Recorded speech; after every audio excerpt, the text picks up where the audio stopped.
Hi, welcome to the second time round.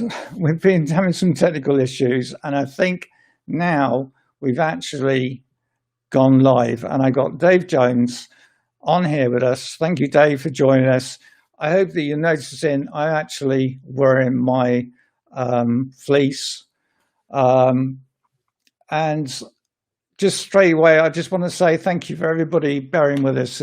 One of those things when you trying new things like doing live streams and there are technical issues. I've been trying to sort this out all morning to get it right first time round, and it obviously didn't work. So we've done a second shoot, and Simon's sitting in the background waiting for me to bring him on. So thank you for joining us. Please, if you're new to the channel, please look at the groups on Facebook like Drone Flyers GB and Drone Flyers GB and Beyond, and Our Kingdom. They're great groups to join, and if you're new to drones, they give you, the guys are brilliant, they give you a load of information. So let's bring on Simon. Hi, Simon. Hi Andy, how are you? All right, second time around. A bit happier now we've kicked out the bugs. Yeah, we're getting there. We're getting there. Um, so we're going to kind of recap, and we're going to start from the beginning, basically. So you've been a commercial drone pilot for quite a long time now. Nearly 6 years, yeah. 6 years, and during that time, you've obviously seen a lot of changes. But I guess the last year with COVID must have had an impact on you and your business. Yes. For most of that 6 years, I was running my own drone business, Dragon's Eye Filming. Varied success, as happens with businesses. I've run businesses before, so I'm used to that. But yeah, in springtime last year, as COVID lockdown started to take a real hold, my contracts slowed down a lot just by the nature of it all doing that. And I realised in order to have a secure income, I needed to find a role that was going to provide that. I was lucky enough in September to start with a great surveying company called Dale Surveying that had a couple of drone pilots and a lot of work. Some of that work is essential work, so it meant a secure income. And they took me on, and I've not looked back. I'm really enjoying it.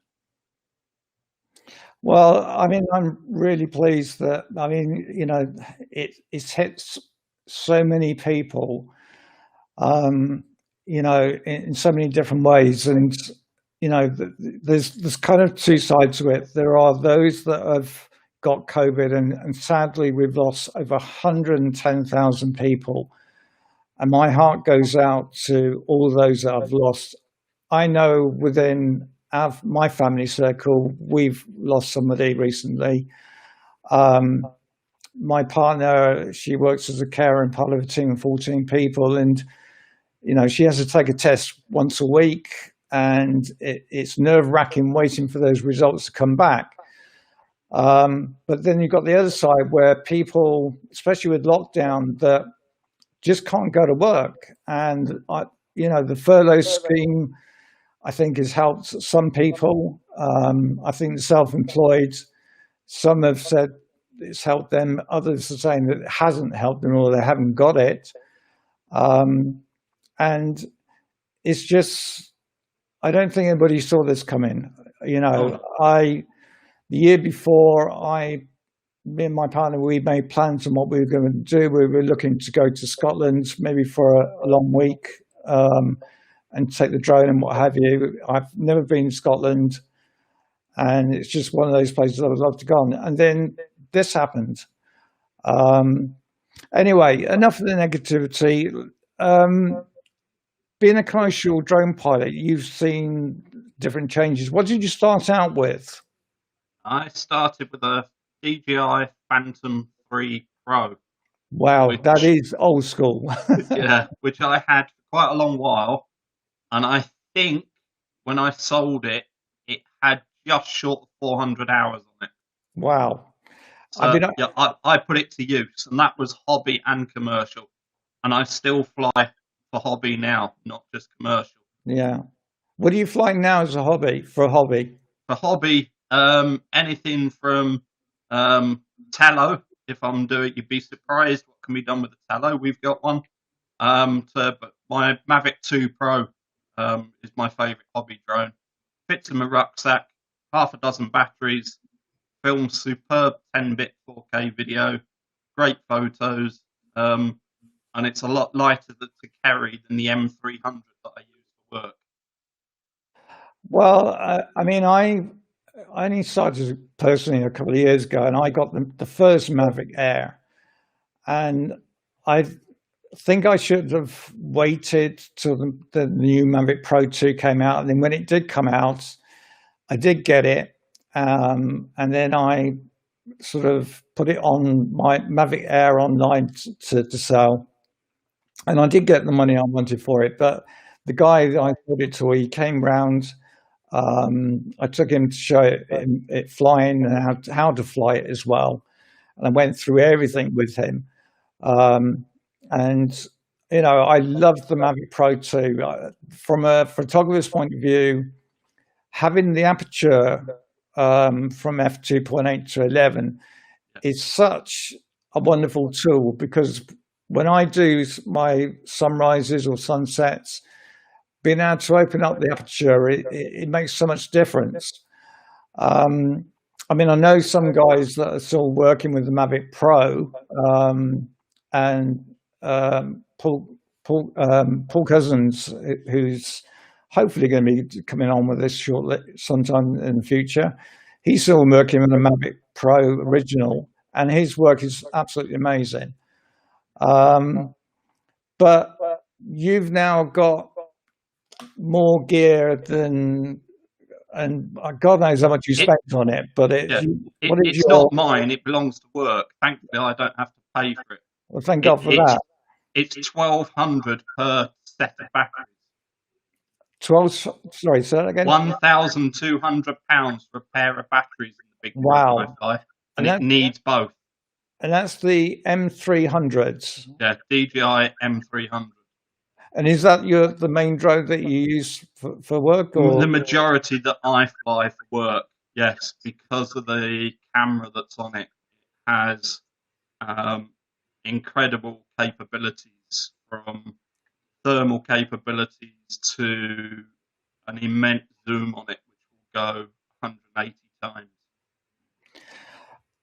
I mean, do you, when you're doing that, do you have somebody else working alongside you? Yeah, when we're flying the bigger rigs, we always go out with at least a pair.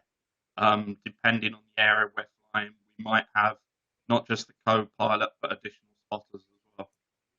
I mean, I've seen some video clips that you've posted before, and I know that I'm not sure which sea it was, but you've been out filming at sea off a boat with the wind turbines. A couple of years ago, I did about 8 or 9 months' work inspecting wind turbines with some very advanced drones. Yeah, it's quite funny, because who knew hobby of drone flying that then becomes a job, then means that somebody pays for me to get trained on offshore sea rescue, offshore firefighting, offshore first aid, offshore Wow. survival at sea, to then go and fly drones off the back of a boat with a landing area that is roughly 2 meters by 1.5 meters, with a drone that's nearly a meter across in a 5-meter swell and 15 knot wind. Oh my And most God. of that was in ATTI mode. I take it you got sea legs. Yeah, at sea I'm fine. If I've spent more than 4 or 5 hours out one day at sea, I come back to land. That's when everything's still moving. Oh dear.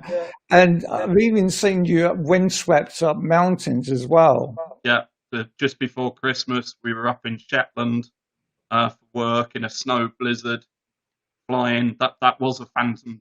Sorry, that was a Mavic Pro 2. in some fairly horrendous conditions. We got the data we needed, and the GPS position of the drone was only 20 centimeters off of the exact center of where we needed it. We were allowed a 3 meter difference, but we were 20 centimeters off the dead center. Wow. When we looked at the data, I'll take that. It was hard. No, Wow. good.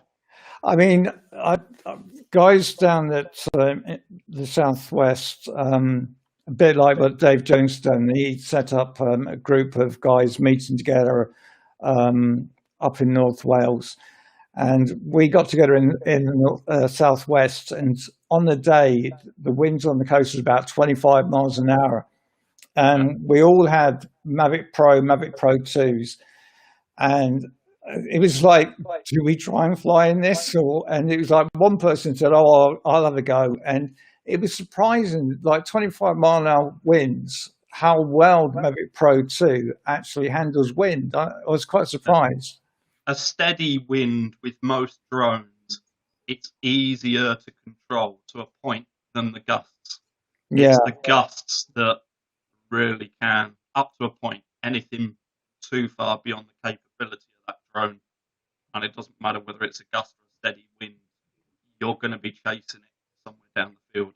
And then you might be able to bring it back in ATI under sports mode if you've got that control yourself and if you've got that option at low height.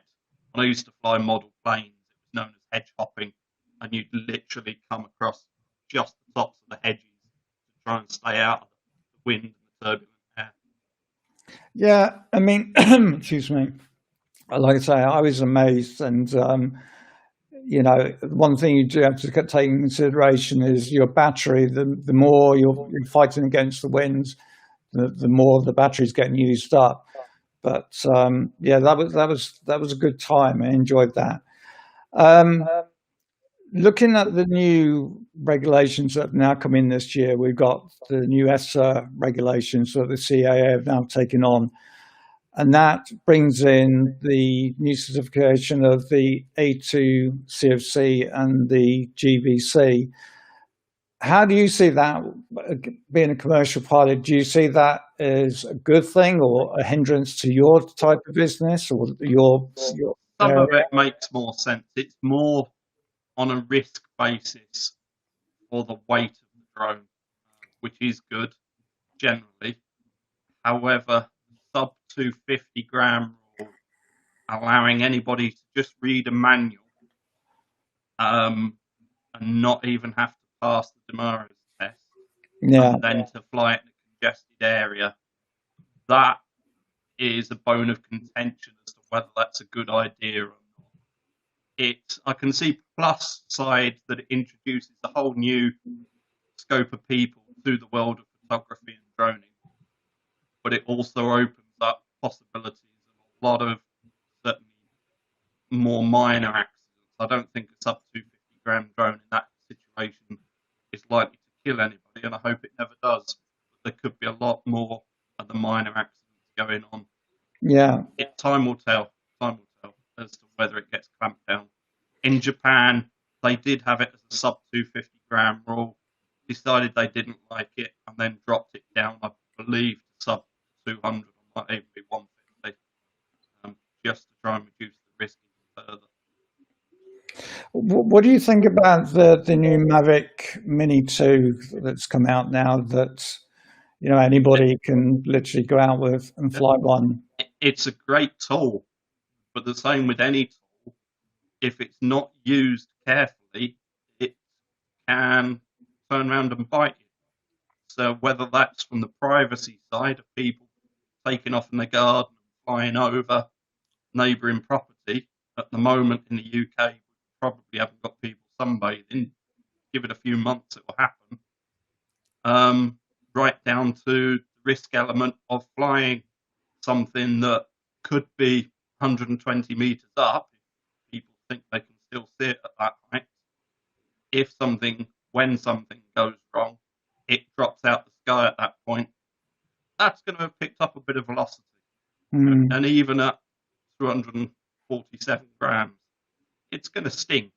Yeah, absolutely. I mean, this is one of my kind of bugbears, and I don't mean this in disrespect to anybody that's bought the Mini 2 or have the Maverick Mini, but a lot of people have just got them for Christmas and they've not considered about taking out public liability insurance. And I think it's something that the CAA will probably look at some point and say you're going to need to have that to fly a drone or any drone, because being able to fly the Mini, those blades, just like any other uh, drone, if they hit somebody and a child or whatever in the face, that's going to do serious damage. And if you've not got public liability insurance, you're really going to be in the court in a mess. Yeah. My other problem is that I don't know if it's the drone manufacturers or it's the sellers, but I think there should be some kind of booklet that should go in with the packaging that's a step-by-step guide of what they need to do if it's registering the drone or the idea of taking out public liability insurance. Just to have that fact base. A lot of the people that are buying the drones don't have the information, and we're on Facebook groups, and we see this every day. New members coming on saying, "I've just got a drone. What do I need to do?" And it just shows that even though the CAA have brought out these new regulations, that information's not getting out to the public side of things.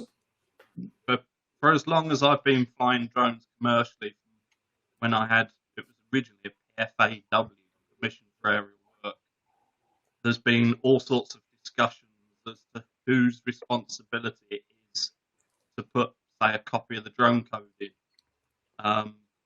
Is it at the point of sale? Should it go in the box at point of manufacturer? Or is it down to the individual's own responsibility to find out the regulations? I can go into a big supermarket, buy a chainsaw, and cut down all the trees around my garden. Now, if some of those trees have got tree preservation orders on, that's my responsibility, and I'm the one in trouble. Yeah. It's up to me to check. Should there be more regulation on the point of sale of drones? The problem is that it's been discussed for 6 years and still nothing's happened. That's the disappointing part. Mm. I mean, I did my A2 CFC back late last year, and for me, I'm not interested in it, doing it as a business. I'm not interested in that side of it at all. If somebody came to me and said, "Oh, would you do a roof survey?" I'd be saying, "Well, you've got to go knock on 50 doors and say that, there's a drone going to be flying up, and that's 360 degree of that particular property."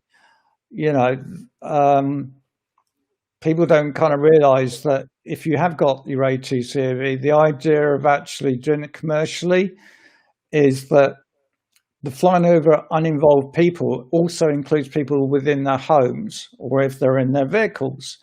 That still classes uninvolved people. Yeah, So, unless you are certain that they are staying where they are. You're very correct. Yeah.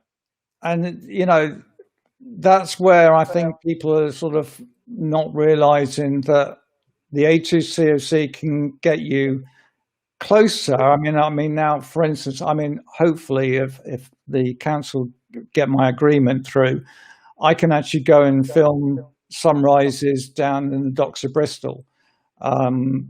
Sunrise at early hours of the morning, people aren't going to be around in that situation.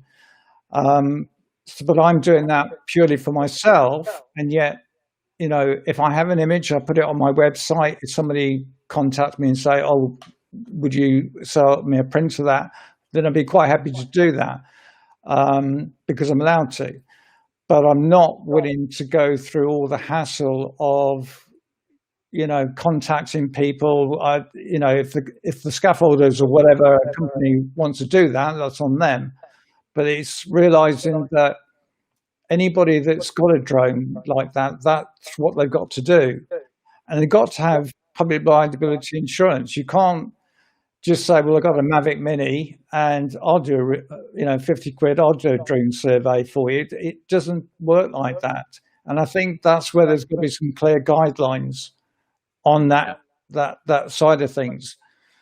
Moving The on. CAA are very good at updating guidelines.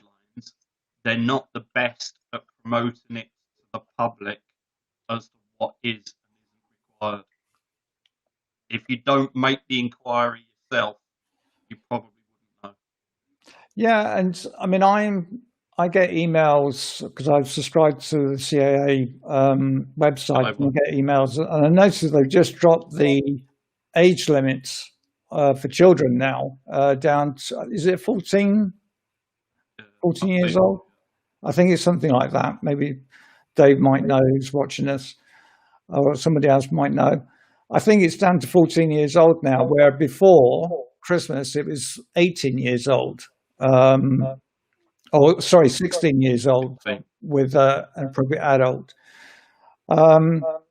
Yeah, I mean, like I say, I think there's got to be a little bit more change because people are sort of going off and doing things with the Mavic Mini, and they just don't have the public liability insurance when they could potentially have a really bad accident. Yeah. I mean, there was an unfortunate video doing the rounds about a month ago.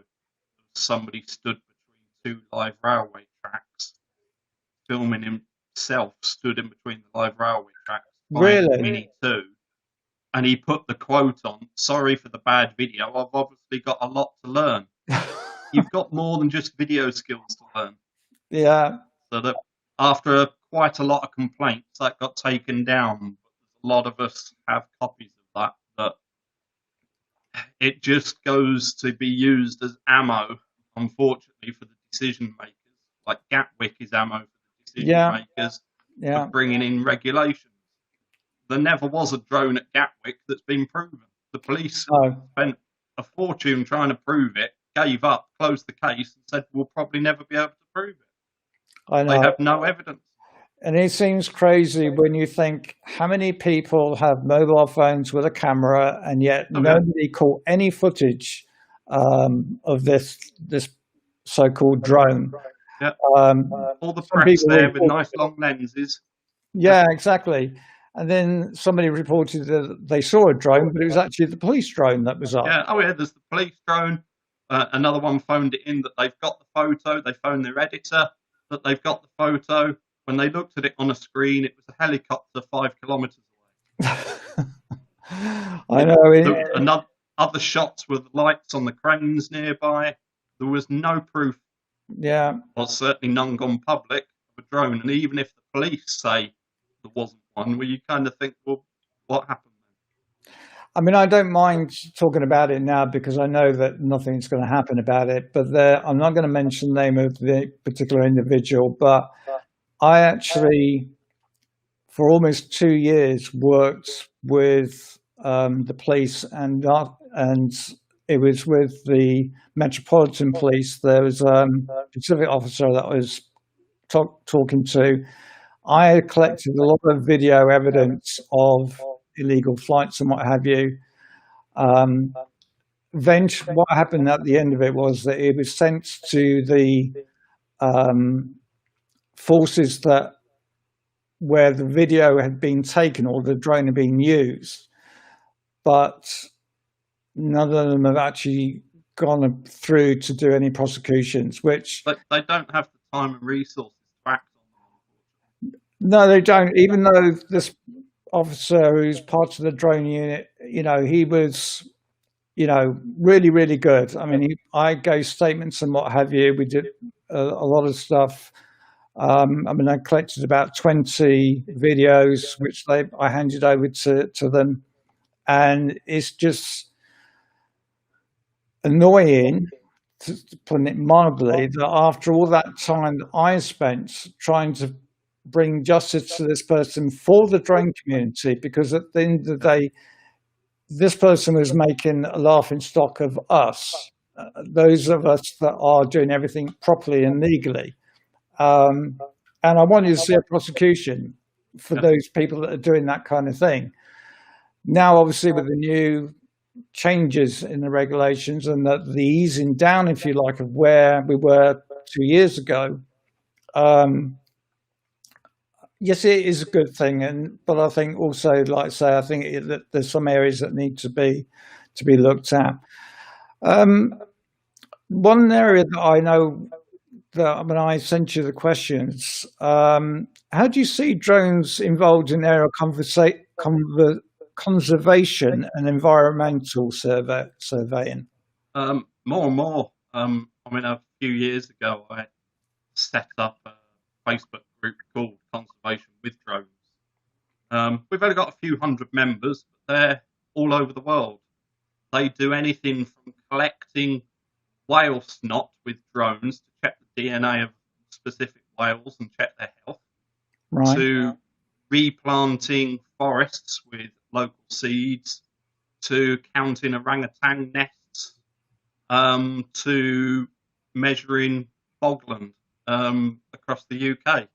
So Wow. there's a huge variation, and some of those areas, the drones could help a lot more, but again, the regulations don't allow for even the the good scientific work that could be done from them to happen as easily as maybe would be more helpful. I mean, it is amazing that, you know, in such a short space of time, that the drone technology has. I mean, all right, I know we're talking a lot more about DJI, but there are also with Unique, with their drones, where you can do 3D mapping and you can map areas, like you were saying, for conservation and what have you. And there are a lot of new softwares that have come on board to work with drones. Oh, Um, and, you know, I think it's great to see what this technology of what started out to be a hobby in some respects came from the um, sort of hobby flying group like BMFA. Um, that as soon as they stuck a camera on it, that just changed everything. Um, and the drones have got better and better. I know, like there are always new industrial drones that are coming on the market. And if you watch the CES um, over in America, when you see the technology that's coming through on there, it's amazing what the future is. I know we kind of scorn about the idea with Amazon doing deliveries with drones. Um, there was some other company. I think the post office are also looking at using drones for deliveries as well. yeah. But it, DHL have done it to remote islands for 3 years that I know of already really, with fixed wing aircraft, what they call VTOL, vertical takeoff landing model aircraft, to remote islands or remote villages that need certain medical supplies. They're getting flown by those because they can. A team of those flying backwards and forwards is quite an efficient way of delivering small goods. yeah. I mean, I've seen programs, and they've been working I think in Africa, where they're flying drones to remote communities with medical supplies and what have you. Yeah, And we've just, there's a trial just gone through in the UK with beyond visual line of sight flights with um, model aircraft that again are a VTOL type. So they look like a plane that four helicopter blades being strapped yeah, vertical takeoff. Far more efficient flight. They're flying big beyond visual line of distance flights, and it's a test of proof of concept the CIA have been heavily involved in. Now, from hospital to hospital, for transferring certain small medical supplies, sort of that kind of thing. I think that's a brilliant service. And obviously, what with COVID, now that we got the vaccines, and those countries that are, like Yemen and places like that, just don't have any kind of medical help. I can see that the drones with medical supplies, they could be able to fly out the vaccines to these remote areas and what have you. Or if flooded areas or the infrastructure isn't suitable to get through, a drone could be a way of carrying really necessary medicine to those that desperately need it. Yeah. I've got a question from Dave Jones. He says, what's your take on BT and their anti-drone tech? I think that's one person that has viewed sort of their opinion of what they think they can do. Whether that's the whole of the BT group, I would be surprised that BT would make such a mistake as that. I've got to be slightly careful and put my hands up here in what I say. The people I work for, we do work for the telecoms industry. So Right. I'm stuck in the middle here. Yeah. I can't shoot my work and I can't shoot BT. So Yeah.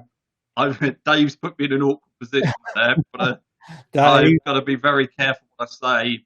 But some of their claims, unfortunately, are unfounded.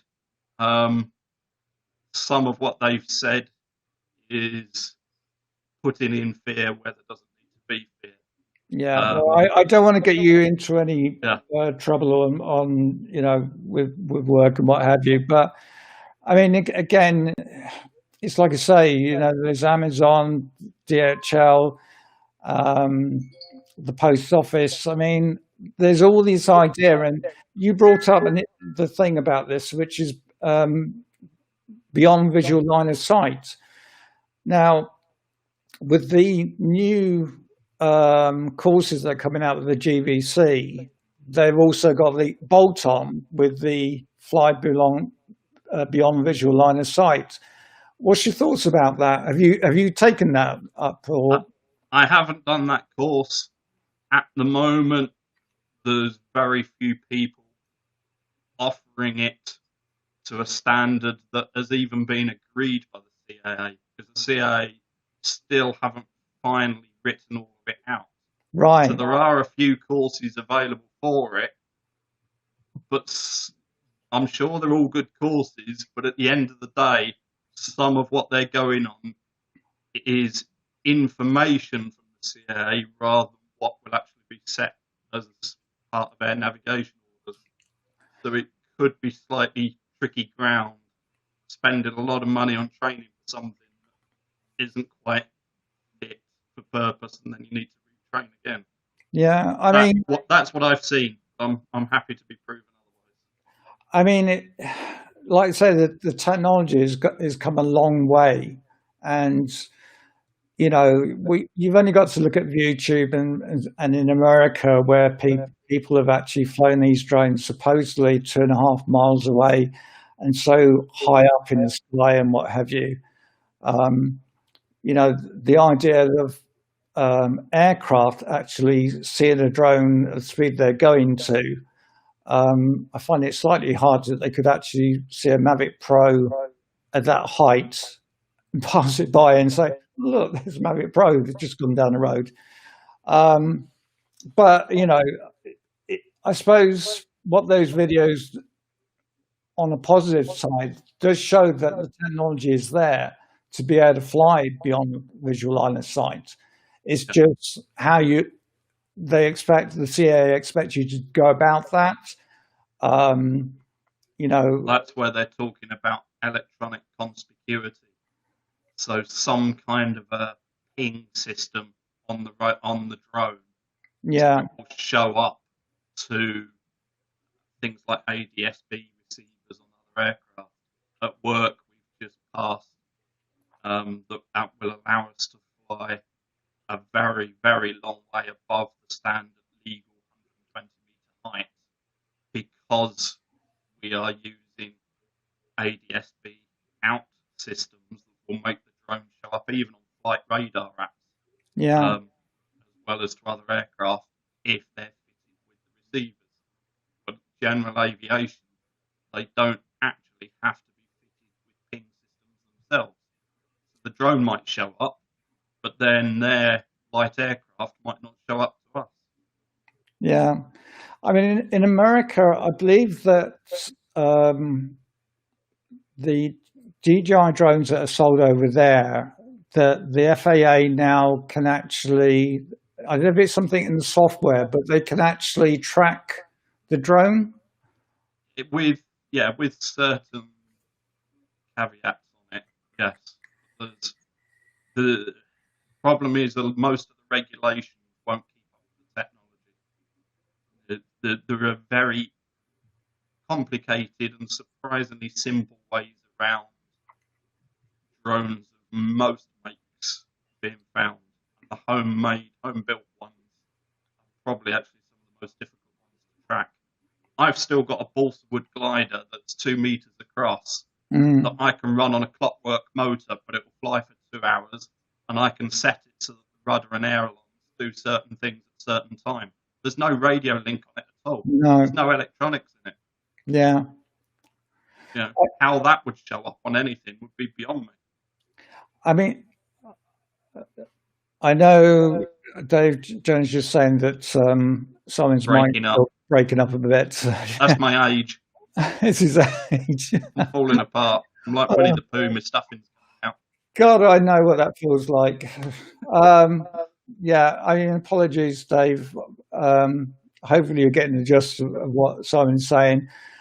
I mean, one thing I find over here is that, I mean, you can get the app called Flight 24/7, and you can monitor from the app all the flights, not just in the UK, but all over the world. You can find out the flight ID of that aircraft.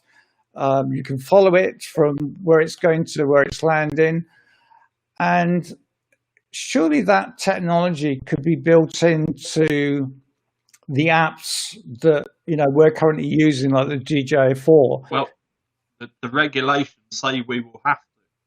The problem is it's also a bone of contention that it will show where the pilot stood, which then opens up all sorts of security issues for that pilot if they're flying somewhere on their own, that somebody will see, oh, they're flying with a £4,500 drone. They're probably on their own. Let's go and help ourselves. Down to competitors seeing that, look where their drone is flying. I can see exactly who it is. Let's see if we can get that contract off them. Yeah. I mean, I was quite surprised looking the other day that, I mean, literally, I think I'm saying it right, literally the other app that you can use with the Mavic DJI drones.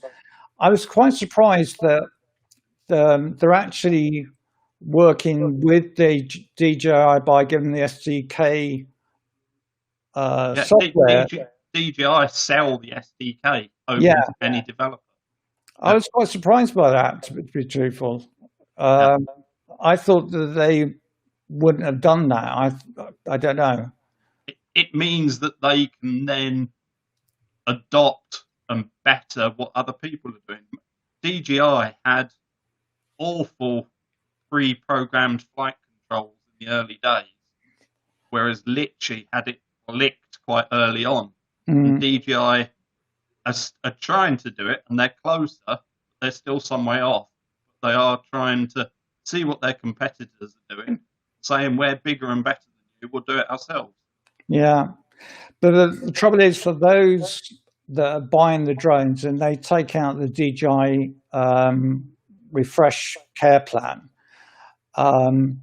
if they're not using the DJI app, they're using a third party and they have a crash or whatever, then they can't claim on the care refresh plan. Yeah. So it's a crazy situation. I've seen, particularly on the bigger drones, there's a few for the smaller drones, many types of ballistic and electronic parachutes, so that if something goes wrong, to slow the descent of that drone, there's automatic parachutes. However, DJI don't make any. And I was speaking a couple of years ago in person with DJI's worldwide law and policy maker. Very nice guy, by the way. And he said, look, as much as these will do that, unfortunately, DJI don't approve any of them. So it would void your warranty. So even if you land that drone safely because there was a warranty issue on the drone that something failed, they won't cover it because you fitted a non-standard piece of equipment. And you'd also have to check that your insurers cover it.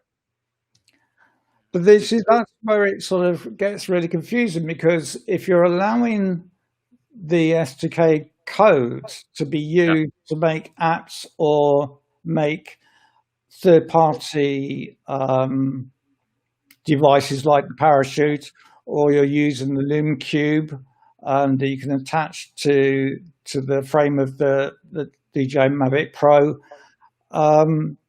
It's like you're working with them, but you're not working with them. It's kind of like it's not all there, is it? No, but then that's the world of liability and insurance all over. Yeah. I mean, I must admit, when I done my A2 COC, I was getting in contact with the insurance companies like Covered Drone and Moonlock, Fly More, and what have you, and none of them had sorted out covering for A2C. I was getting messages saying, well, on the 4th, we hopefully will have something in place. I mean, it's kind of waiting and waiting. And then lockdown came in, and I just thought to myself, well, there's no point me taking out insurance right now because I'm not flying. And we're into the second month now of lockdown. So I've actually saved myself probably 80 quid.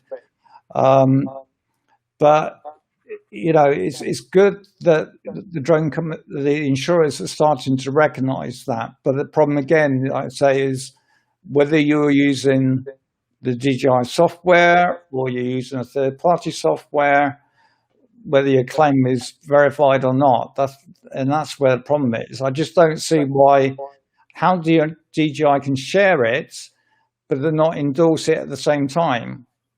I've just seen Dave Jones has put a comment about wraps. I think he's hungry. He's what? Sorry? He's hungry. He's put a comment on about wraps now. What he means is these various heat shrink wraps, the stick-on wraps. Oh, yeah. Very popular for the smaller aircraft. Some of them, it can make them more visible.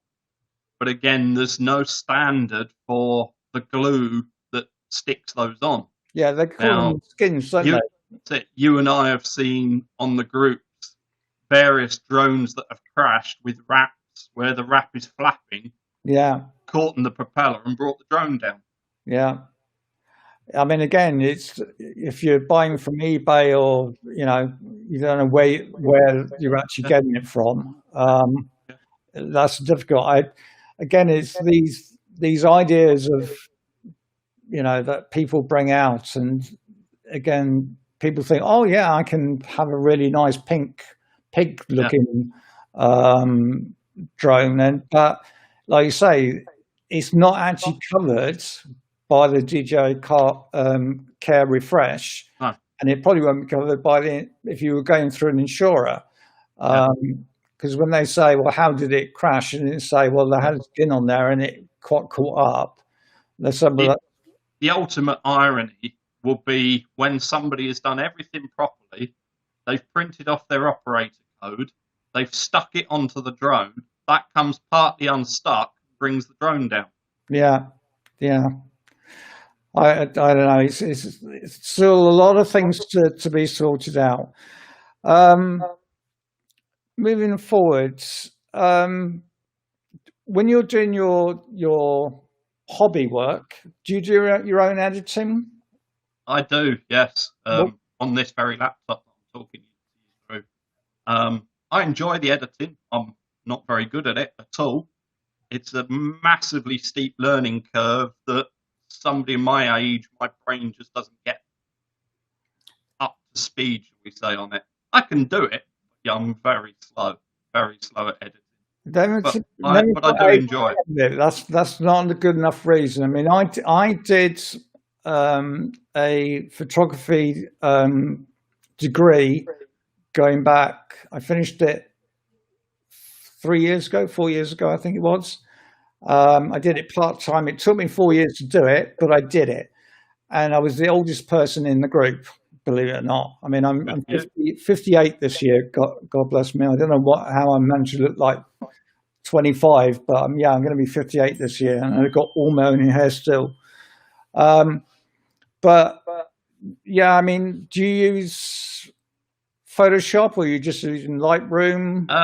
I've gone over to using Adobe, partly because I was on a trial, and then I paid for a photography package. They messed it up, my payments for 3 months. They then gave me the whole package free for a year. Oh, that's a good one. So that's what I'm using at the moment. Before that, I was using all sorts of software, but when this runs out, I think I'm going to jump on DaVinci Resolve. I don't see the point in paying monthly for something. And I don't do much of my own work now because I'm so busy out doing, or much of my own hobby editing. I'm so busy out doing work stuff. In the kind of work I do for surveying, there's a lot less editing. A lot of project reports to write, but a lot less editing. Yeah, I've seen well, it wasn't on the feed, but I saw you saying that you just been doing quite a large report, and I did say, I hope we're getting paid hourly, but Dave Jones is saying, try being my age. How do you import clips? LOL. DaVinci is king. Well, I'm a Mac person and I've got Final Cut Pro, but anyway, who cares? But yeah, I mean, anybody that's getting into flying drones and doing videos, DaVinci, because it's free. I mean, they just recently did an update a couple of months ago, I think, and there's some. It is meant to be a really good video editing software. Yeah, it's very powerful the way it works off the node system. It's just a steep learning curve to start with. But we've got somebody that we know that flies drones. Their 10-year-old son has self-taught themselves on DaVinci Resolve. Wow. Their gaming videos that they put out now. Is he for rent? What's the hourly rate for a 10-year-old? Yeah. Oh dear. Oh, that's it. My kids are 13 and 15. My 15-year-old, 16-year-old, he's doing A-level photography. I've done it as a hobby for 40 years, and he wins more than I have ever won. That's kids for you. I mean, that's a great thing about, I suppose, with technology, that they learn from such a young age. Oh yeah.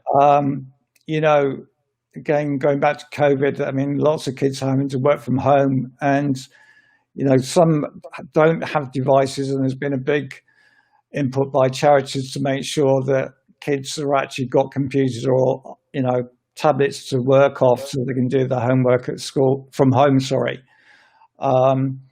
But yeah, I mean, I must admit that when I got the drone, I didn't realize I would actually get into videography.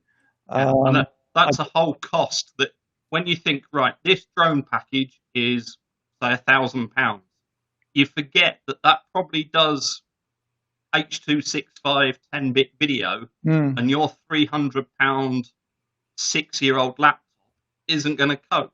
Yeah. So suddenly you've got to go and spend another 1,000 on a computer. Yeah. And then you want the bigger monitor. Yeah. And then you want the software.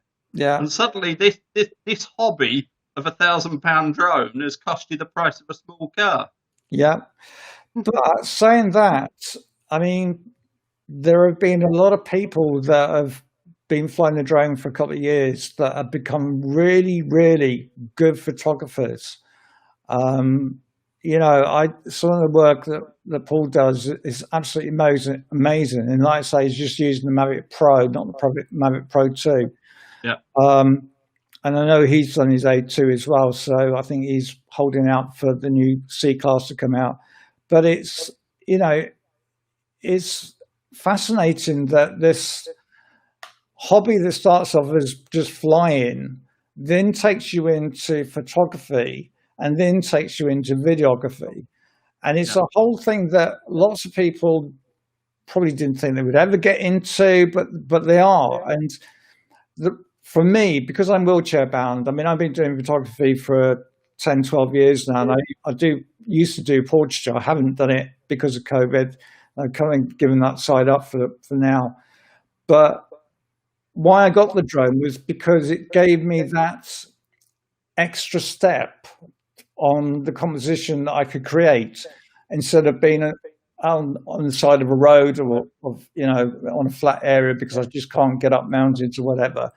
And that's what the drone gives to me. It gives me that eye view that I just can't get yeah, from being in my wheelchair. And that's the same for everybody. Is that you can be 3 foot above a lake, long as you turn your sensors off, um, and you can get amazing images. And that's what the drone is yeah. to me. It's a camera that flies. And Oh, totally. Yeah, it's a tool. Through school, I always wanted to be a cabinet maker. That's what I did at college. I did that for nearly 9 years. And I learnt very quickly it's not much down to the quality of your tools. It's using those tools to the best of your ability. yeah, Yeah. I mean, I've seen furniture that has been sold at Harrods for 6 figures that was made with tools from B&Q. yeah, So, and that's the honest truth. yeah, So, it is. It is an amazing tool, and you know, we're all waiting for the new C-class drones to come out. I mean, some people are wondering whether if this year will ever happen this year. It might be a case that the CA on the legacy might have to actually delay it from 2022 to 2023 because there's no ideas at the moment about the manufacturing of the C-class drones and what they got to but meet. there's bigger problems than that. At the moment, there's a world shortage of silicon. Yeah, VW and Audi have had to shut production of certain things because they can't get hold of the silicon. They've got far more buying power than even DJI have. yeah, There's also the fact that we're not that far past Chinese New Year, and the way employment has been for a while in China, some factories, not DJI because I've not heard officially, but some factories report 25% of their workforce don't return after the Chinese New Year because they found a new job at another factory that's better pay or slightly better working. wow. So it takes all the production lines quite a while to get back up to full steam, and that's without COVID issues. Yeah, I know. It's like I say, it's a stop-start situation, and I just don't know how we're going to eventually move forward with this. Talking to your photography, you shared an image with us of your, I think it's your Sky satellite dish. I can't see where the house is, but we're going to bring it on.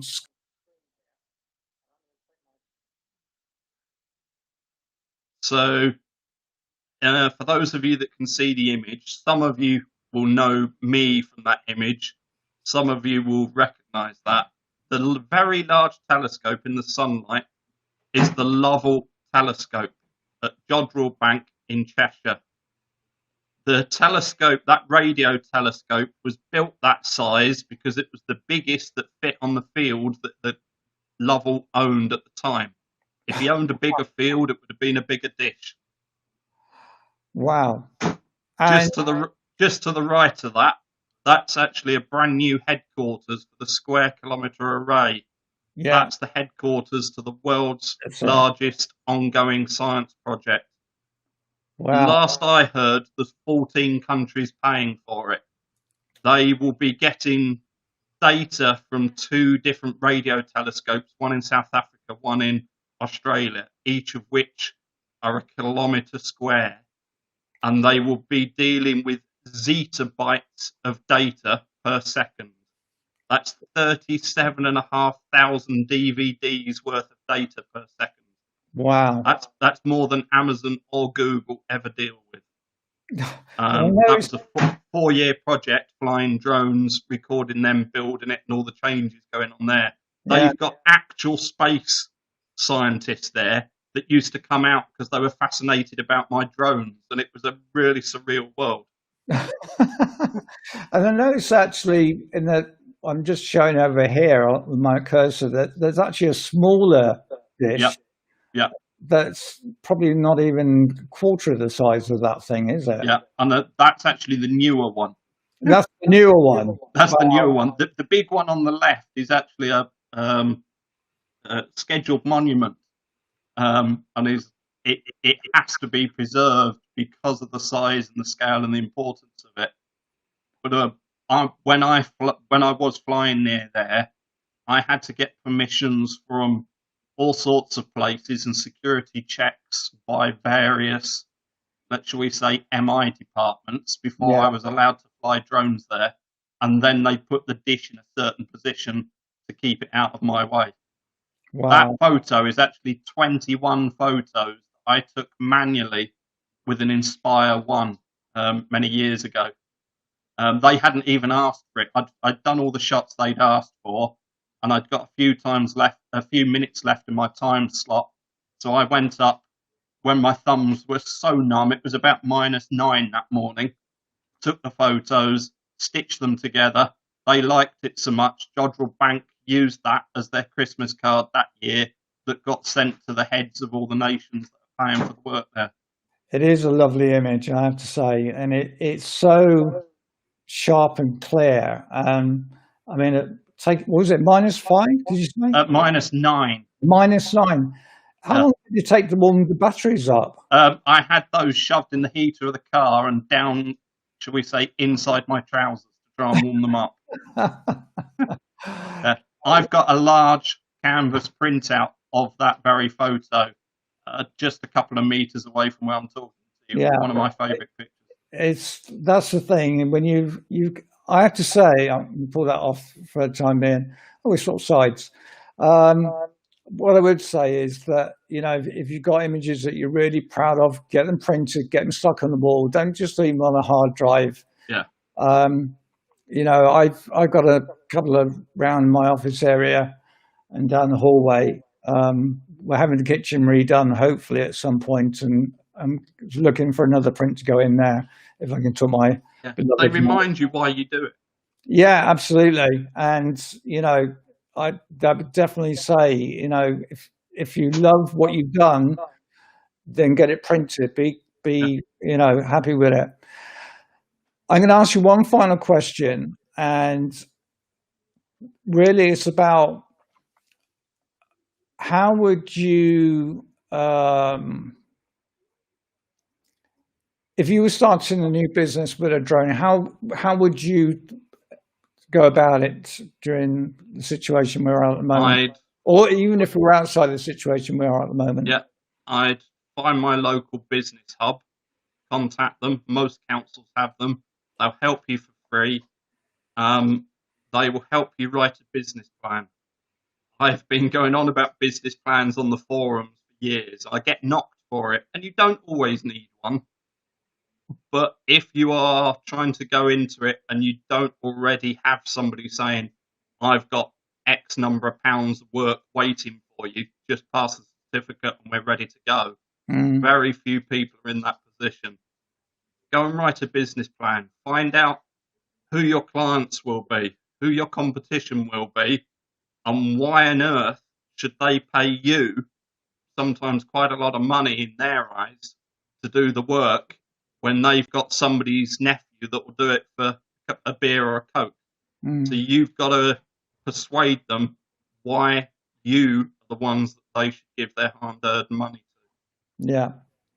I suppose, I've heard the comments before that if you turn up with like a Mavic Pro 2, because it's a small drone, they kind of look at you as like, really? You want that amount of money for that, using that drone? And they just don't realize the scope of what it can do. No, that's it.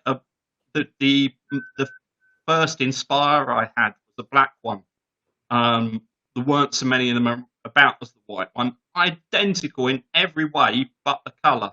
Yeah. And I've had a few clients say, years ago when I had it, oh, that's much better than the last one we had. He had a white one of those. Yours is obviously the more advanced one. And I didn't answer that. They just keep quiet because you've won the contract. Yeah, absolutely.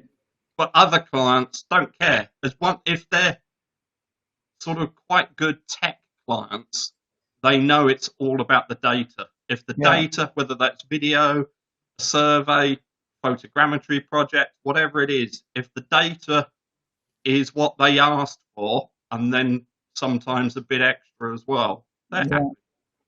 And I guess build yourself like when I was doing photography, it's like build yourself a portfolio, and you can do exactly the same with what you're doing with because of tablets now, where you can show images, you can show video. You don't have to go and get a big sort of book to have it all so that they go through. You can show it on the screen. And most companies now are used to that kind of technology for portfolios. So go and do practice runs. Set yourself a task as if a job has come through on a purchase order. Record how long it takes you to do that planning.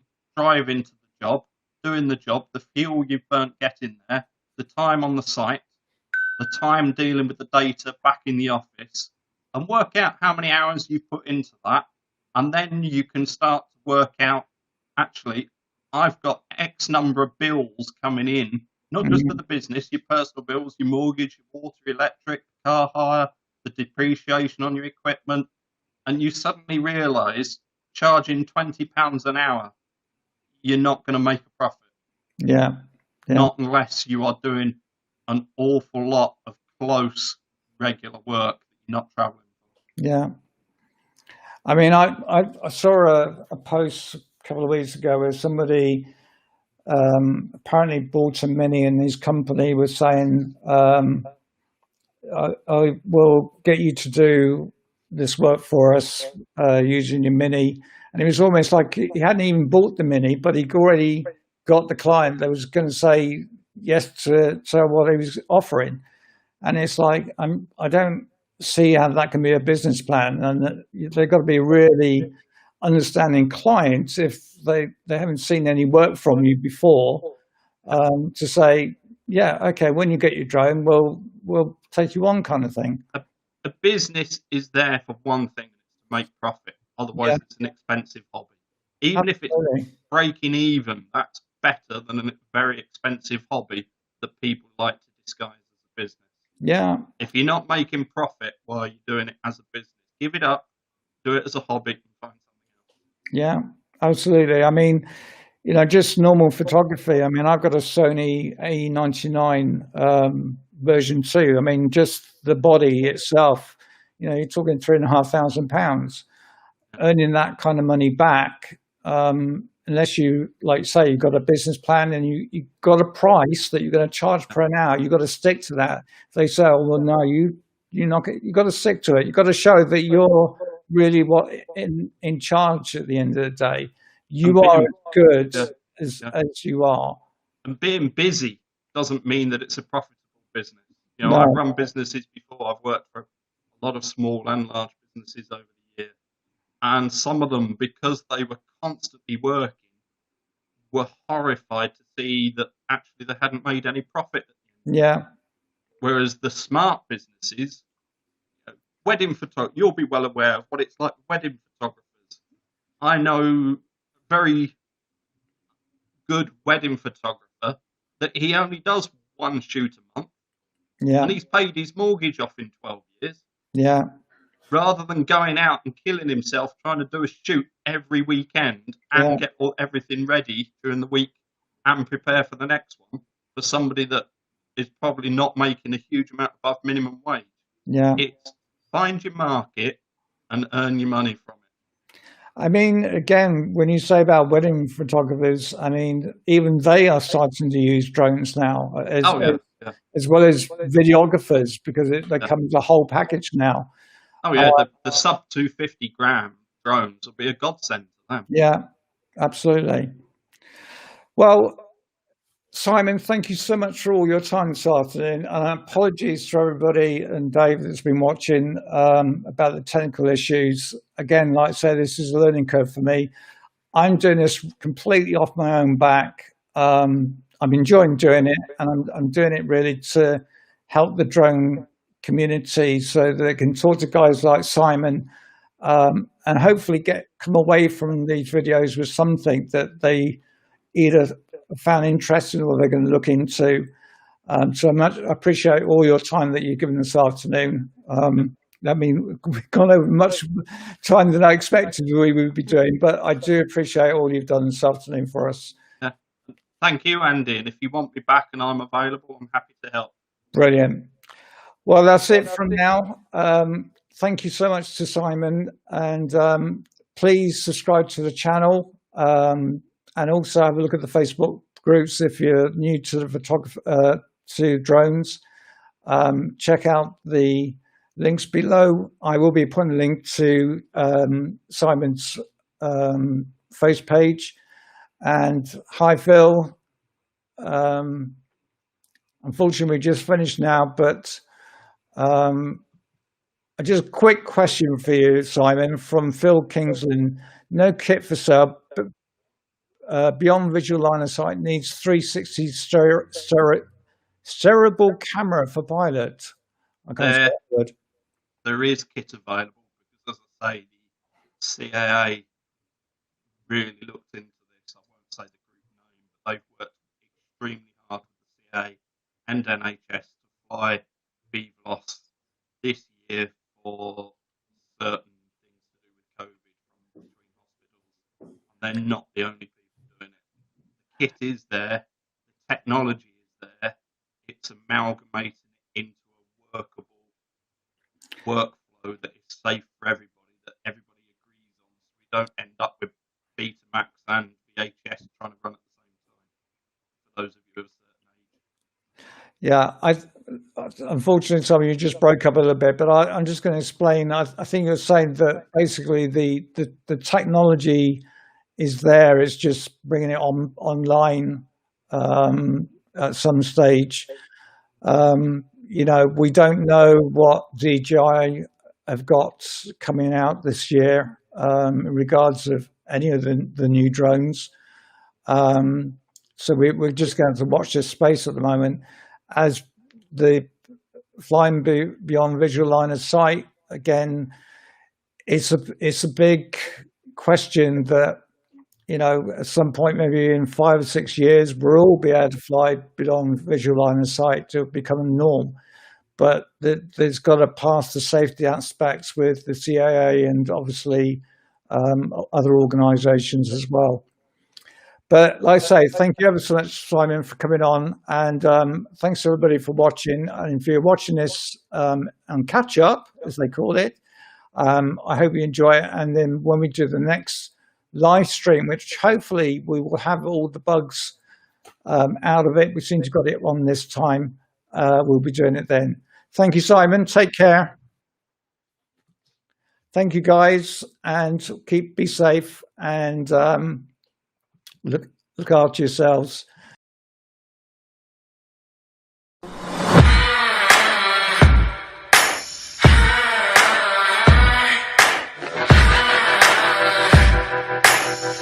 Audio